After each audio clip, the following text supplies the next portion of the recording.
Welcome to It's Not You, It's Grief, a safe space to have candid conversations surrounding the many faces of grief. How do you handle the process while moving forward and ultimately getting back to living in the moment? Come on this journey as we navigate grief through the art of storytelling. And now for your host, Ahira Smith.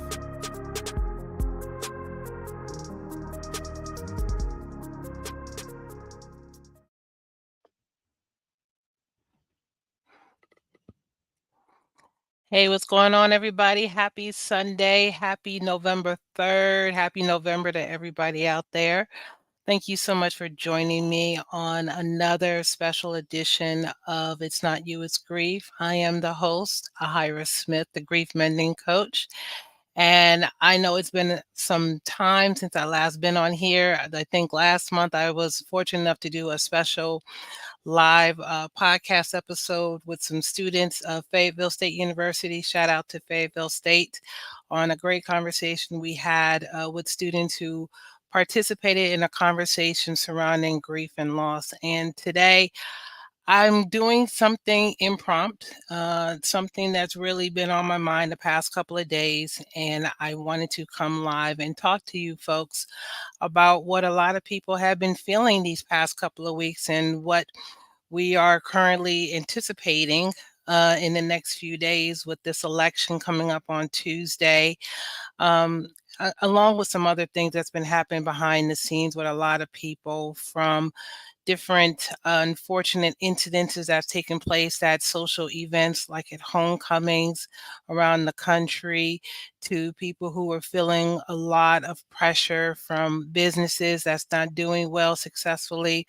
or just life in general. People are battling health issues. People are struggling with relationships that they have, not only with friendships, but with also significant others. And you know what? I felt the need to come on here live to kind of talk about a specific type of grief that everybody's been feeling, again, especially with the upcoming election in the past few days.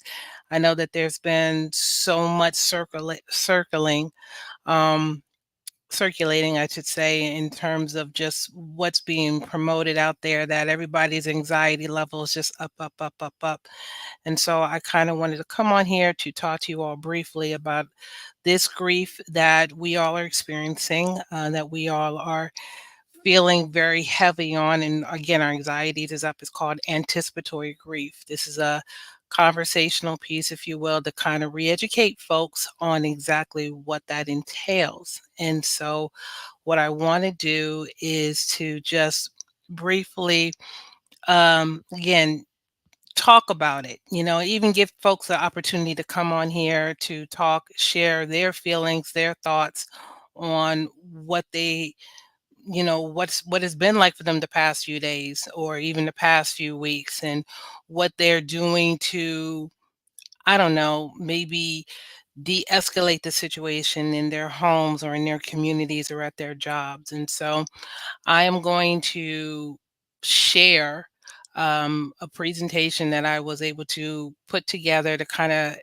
talk to people about what anticipatory grief is and how it relates to everybody on different levels. And so if you guys are here on YouTube, thank you. If you guys are here on LinkedIn, thank you. If you're here on Facebook, I appreciate each and every one of you for joining me and just checking my conversation out, because, this is really important. A lot of us are feeling the weight.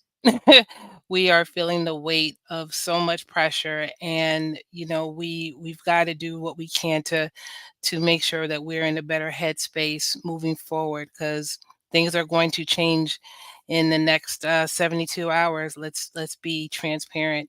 Tuesday is a very big day for a lot of us in this country, in the United States. I don't know where everybody's watching this from, but for us here in America, this is heavy. And so I just want to make sure that we're here for one another. The support is very much appreciative from other people who are not from the US to just let us know that we do have friends and allies in other places. So, again, what I want to do though is I definitely want to share this conversation, or more along the lines of a presentation, just to just to really, um, I don't know, just I, I don't know. I really am. I'm kind of lost for words because I know last week when I came into to vote early where I was at, I know for me, I had a lot of anxiety. I'm not gonna lie. I didn't know what I was gonna walk in. Fortunately for me, when it was doing early voting, I was in and out in 5 minutes, and that's that's definitely a blessing.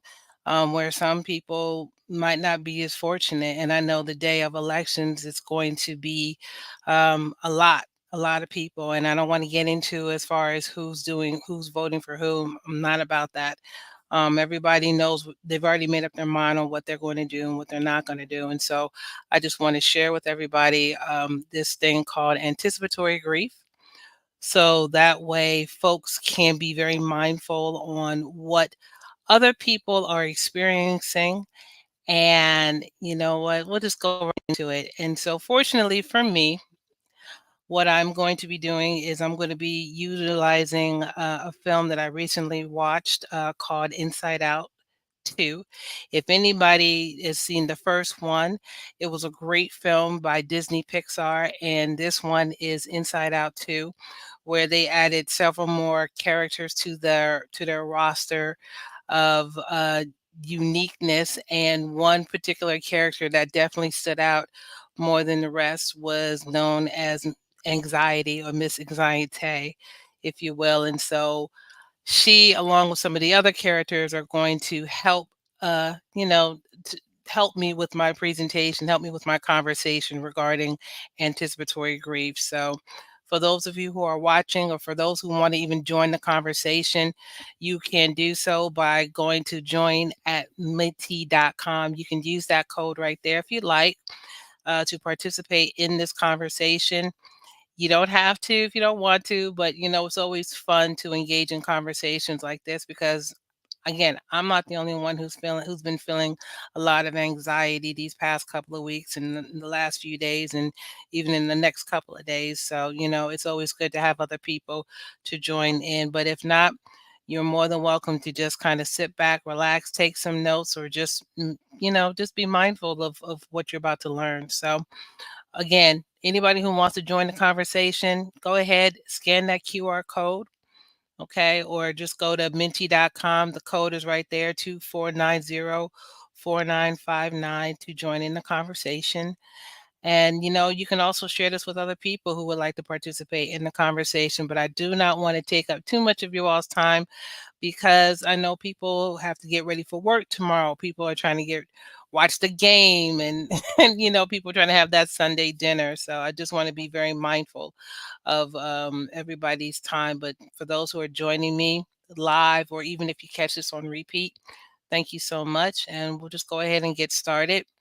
So, as I mentioned to you before, I'm going to be utilizing several of the characters who are going to help me talk about this specific type of grief that we're currently dealing with. But for those of you who are not familiar with the characters of the film, here is the listing, the names of all the characters. We have anxiety, we have envy, we have embarrassment, we have ennui, we have disgust, we have fear, we have joy, anger, and sadness. And I don't know about you, but I know for me, I have felt each and every one of these characters the last few weeks, more so than the other, a few of them to be exact. I know anxiety has been reigning number one for me, followed by a couple of other characters listed on here. But everybody, in some shape or form, has experienced at least one or two of these characters these past couple of days. Okay, so just kind of keep that in mind. And let's see. So, what I'm going to do right now is I'm actually going to show a scene from the film, Anxiety Attack Inside Out 2. And this here is where Riley, who is she is the protagonist, if you will. She's the one who has all these different emotions that we just talked about. So she's the one who's feeling the anxiety and embarrassment and joy and sadness. These are all of her people in her mind. And so this right here is a scene in the film where Riley is trying to make it to the varsity hockey team for her school. It's a well-known championship high school team, and she's trying to make the team, and she's doing anything and everything she can to be on it, but it's not going quite the way she thought it would. And so now what's happening is she's having a panic attack, an anxiety attack. And so I'm going to play it for you guys to just show you exactly what she's going through, and we'll talk a little bit afterwards. Come on. I'm not good enough. You have to score.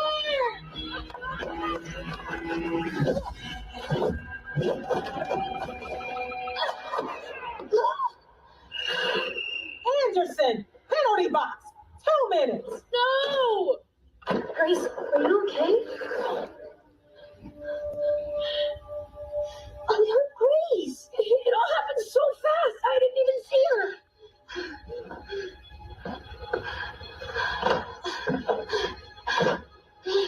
I'm not good enough. Oh no, what did I do? No. I can fix it. Not good enough. Come on, Riley. Get it together. Come on, Riley. Get it together. I'm not good enough. You have to score, Riley! Or they do all of the things for now. I'm putting too much pressure on her.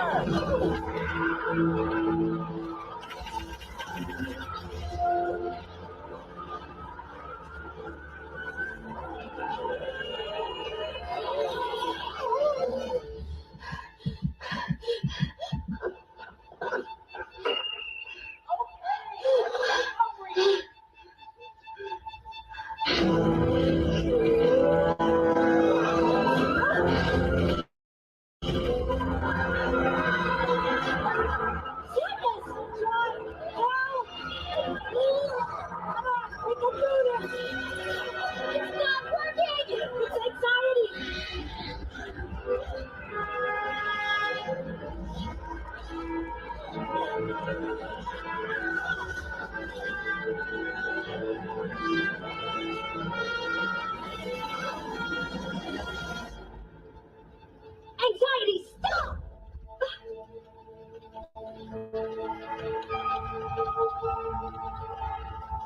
You don't get to choose who Riley is.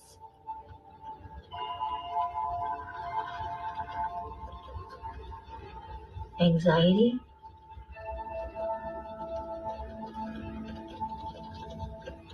You need to let her go.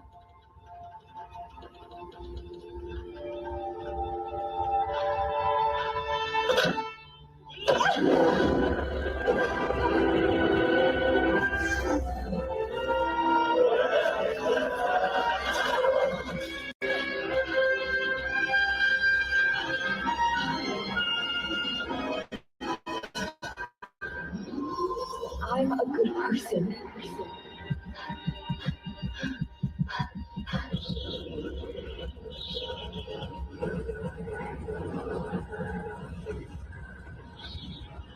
Joy, I'm sorry. I was just trying to protect her. But you're right. We don't get to choose who Riley is. I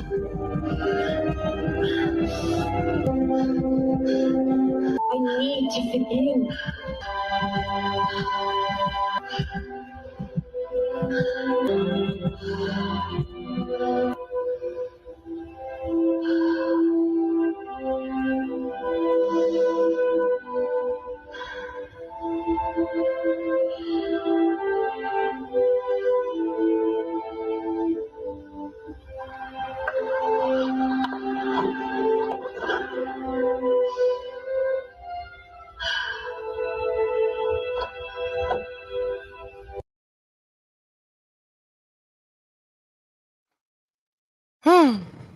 So, for those of you who just saw that clip, we see Riley, who was trying to do whatever she could to make the team, and she had all of this negative discussion in her mind, talking about how she's not good enough, how she's everything but what she really truly is. And Joy couldn't even stop anxiety. The anxiety was just all over the place to the point where she was going so fast and trying to control everything that when Joy even tried to stop her, she went right through her because it was just that quickly. She could not get a grip. She could not hold on to her. And even when anxiety let go of the reins, the anxiety was still swirling around. Her energy was still swirling around in her mind. And at the end of the day, none of the characters, none of the joy, the anger, the sad, the ennui, the embarrassment, anxiety, the envy, the disgust, none of the characters could control who Riley is because she was all of them all together. And so, the last couple of days and the next upcoming days and the last few weeks, everybody's levels of anxiety has been up for one reason or another. And these are just some of the things that have stood out for me, as far as what I've witnessed out there talking to people, whether it's on social media, whether it's in person, on where people's minds are at these days. And it's been anything dealing with the elections that are coming up here in the States, work, job related, family relationships, or really all the above. And it's just one of those things where we have to be very mindful that for anybody that you may be in having a discussion with, you may not know the whole story. There could be a plethora of different things that this person is dealing with where their levels of anxiety is just so high. Again, somebody has already made note that there's a work job situation that their anxiety is high. And for somebody else, it could be relationships. Somebody might be going through a really nasty breakup or God forbid a divorce. Or, it's about the elections, just a lot of the rhetoric that's out there. People are feeling such high anxiety, or really can be all the above.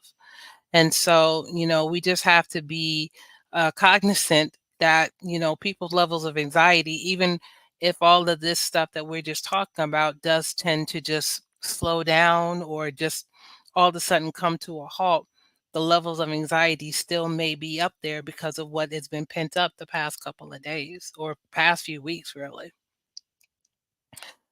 So I kind of want to take a moment and to remind people like a breakdown of the different terms as far as what grief is, mourning and bereavement, because we're talking about a specific type of grief, in this case, anticipatory grief that we're going to be talking about. But but there are some people who don't know the difference between grief, mourning, and bereavement. So grief really is a normal emotion response to a specific loss. And again, it could be a loss of a breakup. When somebody's mourning, it's an outward expression or adaptation to that loss. It could be depression after being let go, or somebody who has been fired, or unfortunately somebody who might have got cheated on, which does happen. A bereavement is the grief and mourning period after said loss. So think of somebody who might have transitioned, the death of a loved one, or that of a colleague or a student. So I wanted to make sure that people understood the difference between a grief, mourning, and a bereavement period. So again, tonight's focus is on anticipatory grief, what exactly it is, which is an emotional response to an impending loss. And so if you feel like somebody's about to get let go prior to the holidays, that could be an anticipatory grief waiting to occur. Feeling sad before the loss happens, may grieve for things that you didn't get to do with somebody, especially somebody who is maybe a caretaker, or it's normal to think about what life would be afterwards. What happens after this is over and done with? Those are things that is connected to anticipatory grief. Now, what is the relationship between somebody who's feeling antsy or somebody who's got a lot of anxiety and anticipatory grief? Well, an antsy person may exhibit high anxiety due to the anticipatory grief, as that person may be very stressed over the uncertainty and or impending loss of, say, of a loved one who is getting ready to transition or a significant aspect of their life.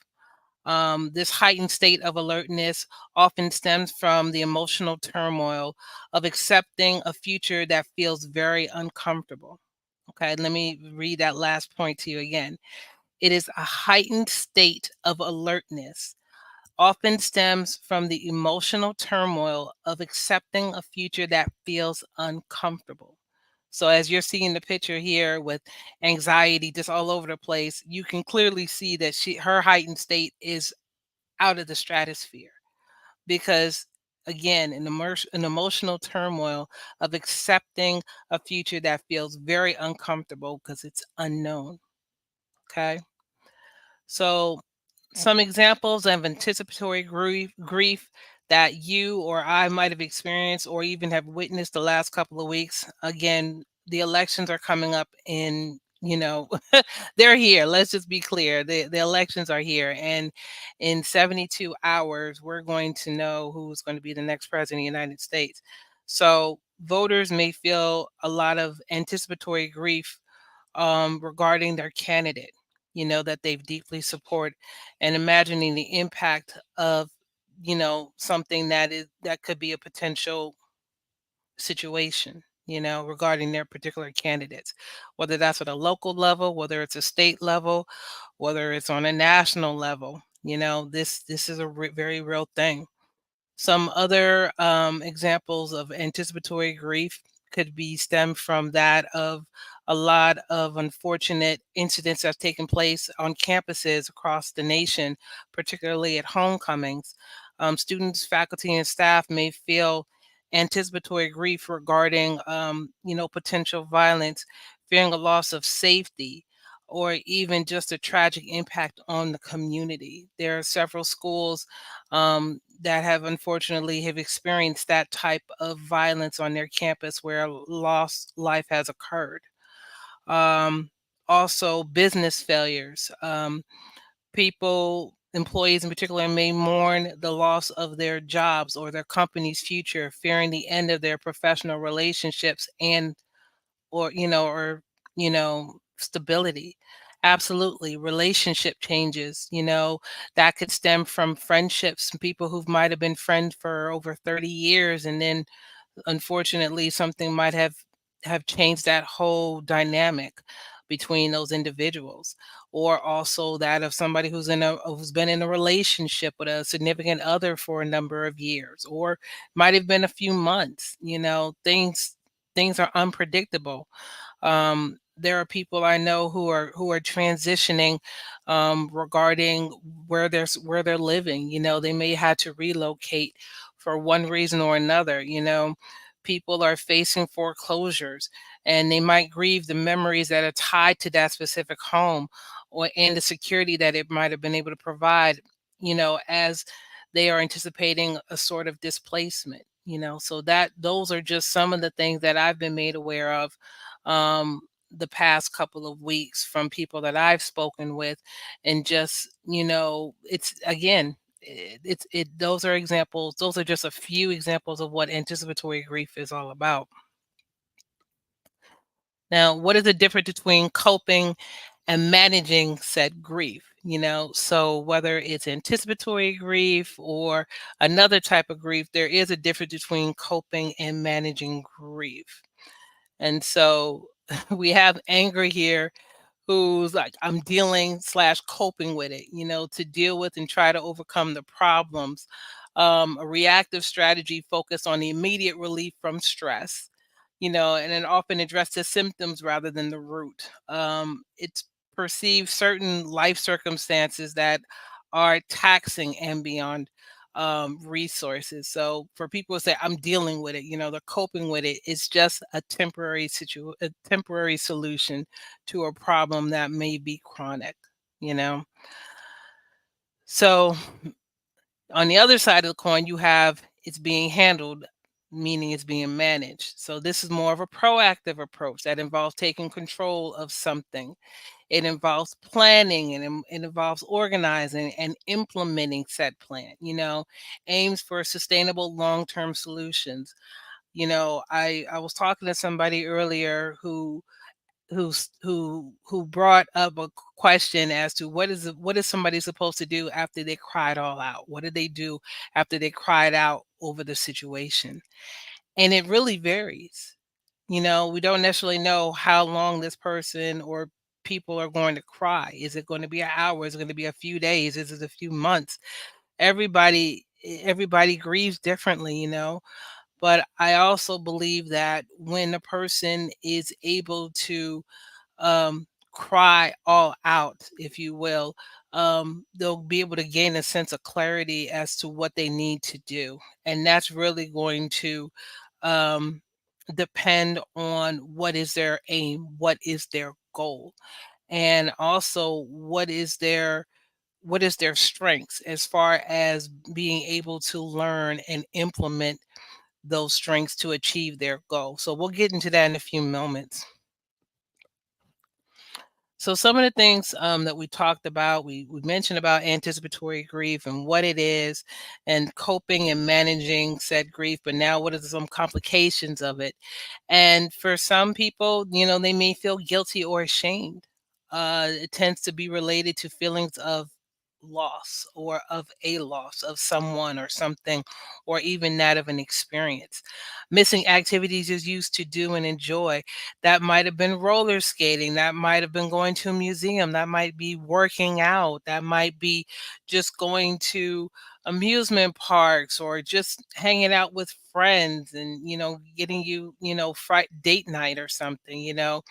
Those are just a few complications of what could occur when you're dealing with anticipatory grief, because again, you may feel guilty or ashamed because you know here it is that I have to figure out what life is afterwards, or what that would entail, missing out on activities that I'm supposed to be doing with this happening, but now I have to figure out what I got to do now that this other thing has come about. So it varies. It really does. There is no blueprint. I tell people all the time there's no blueprint to this. Everybody grieves differently, and everybody's going to run into this type of grief in some shape or form.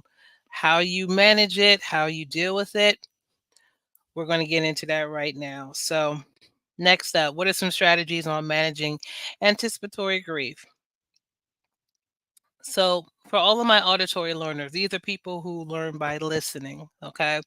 Um, for you, what could help you, especially to lower your levels of anxiety, you might be listening some guided meditation. I know for me, I listen to specific types of meditations every morning to just get my mind in the right headspace, and even at night when I need to quiet my mind down. So I listen to different types of guided meditation to put me in a good headspace.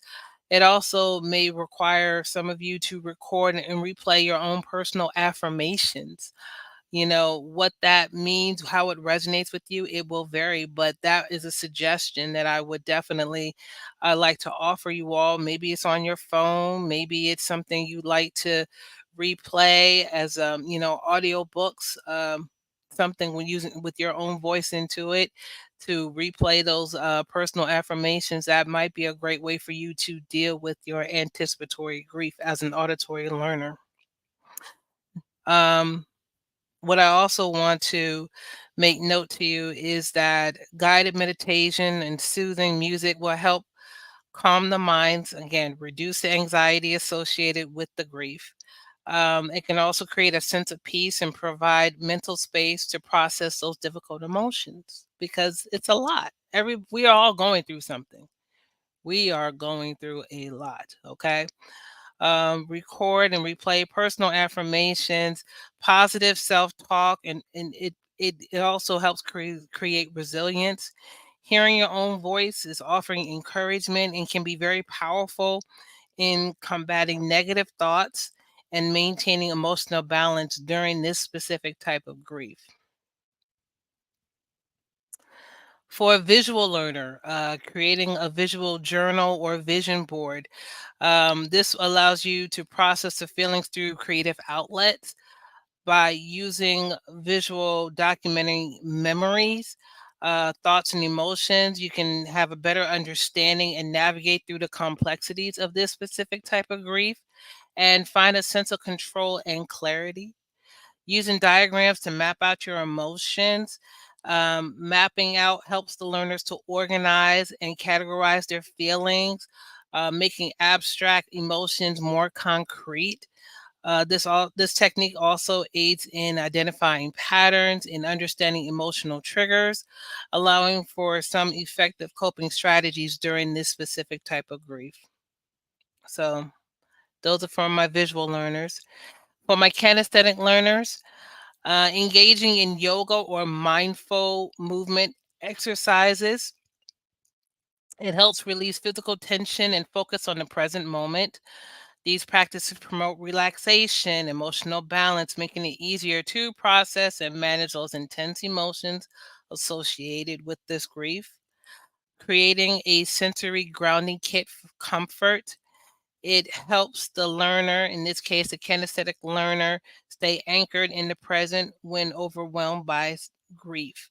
The tactical experience of touching and smelling or seeing familiar, comforting items can reduce anxiety and provide emotional support during difficult times.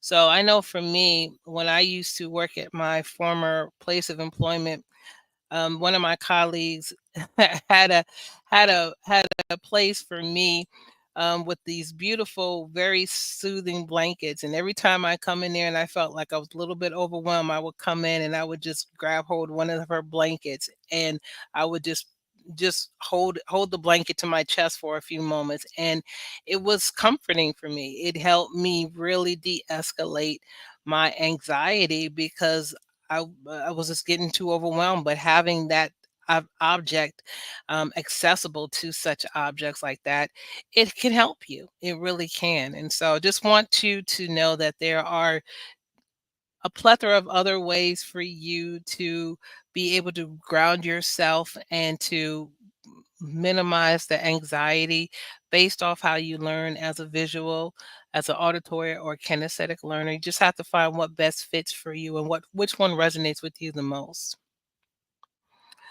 And so what I want you to remember is that regardless of the different hardships that you will face, and trust me, when we're living this thing called life, we are going to continue to face different trials and tribulations. We must remember to continue to press on. You know, we got to persevere through each of these types of ordeals in order for us to reach to the other side and reach those goals, you know. And when you do that, make sure you give yourself permission to grieve, you know, find that safe place to where you can just cry it out, you know, grieve for the loss that you're feeling, or even for that moment of which you are anticipating that's going to occur. You know, find that safe space to do that. Make sure you are around people who will provide that support for you, you know, also to honor and recognize that type of that specific grief, you know, honor the grief. It's very important that you give yourself the permission and honor it, because when you do those first two elements, you're going to realize that there's still greatness in the grief itself because of the lessons that have come from it. And so I just want to make sure that I had this opportunity to talk to you all very briefly to just, again, create a space to talk about anticipatory grief, because a lot of us, and I do mean a lot of us, are feeling so much weight with this anxiety and with everything that's going on around us. We can't control everything, but we can control things that we let impact us. And so, you know, I thank you all for joining me tonight. Again, if any of you all have any questions, you may have questions, you know, by all means, feel free to reach out to me. My information is definitely scrolling through. So if you would like for me to come and talk with you all or your groups or your organizations or anything like that, or if you want to have a one-on-one coaching session, please visit my website. But again, I thank you so much for joining me. Sonia, I see you, Miss Lady. Good evening. Thank you so much for joining me. I do appreciate it. And you know what? We're going to be okay. And I know a lot's going to happen in these next 72 hours. Well, really less than 72 hours, I want to say. I think it's 48 hours we're almost getting there, a little bit more than, yeah, 40, less than, yeah, about 48 hours probably. But listen, whatever happens on Tuesday and after that day, we're going to be okay. We have to be intentional to want to be okay. And so make sure, for those of you who have yet to vote, go out there and vote. Go out there and vote, regardless of where you are, especially on that local level, your state level. Please, please, please make sure you vote. I'm not saying who, that's not for me. Just make sure you go ahead and vote. For those of you who are dealing with a lot of losses, people who have transitioned, people who have unfortunately passed away unexpectedly these last couple of weeks, my condolences to you and your family and your loved ones and your communities with that. I pray that there is a safe space and support for you all to be able to express this grief. For those of you who are just struggling within themselves or with relationships, find somebody outside of the other person that you may have problems with. Find another person to speak with about it. Maybe there's a solution. Maybe there's something that could be salvaged. Maybe it can be amicable between you and the other party. You don't have to do this by yourself. You're not alone. I promise you, you're not the only one going through a lot right now. Everybody's going through something. I promise you, everybody's going through something, but you don't have to do it alone. Okay. And so, I want you all to just take some of these tips, apply it to you if it resonates with you. Be consistent with these different types of strategies that I shared with you all. Talk it over with other people. And you know what? Again, we're going to be okay. I'm a believer that we didn't get here for without we didn't get here by ourselves. There's somebody, there is a higher power that's looking over us. And so, make sure you guys stay safe out there. I hope you enjoy the rest of your Sunday night. Thank you so much for joining me. And, just be well. And I'll see you next time. Take care. Thank you for listening, being intentional, and sharing this moment with us. We at It's Not You, It's Grief deeply understand the many facets of grieving, and we want to make sure we can be here for you. Again, thank you for listening, and tune in again wherever you subscribe to podcasts. We look forward to seeing you next time. Be well.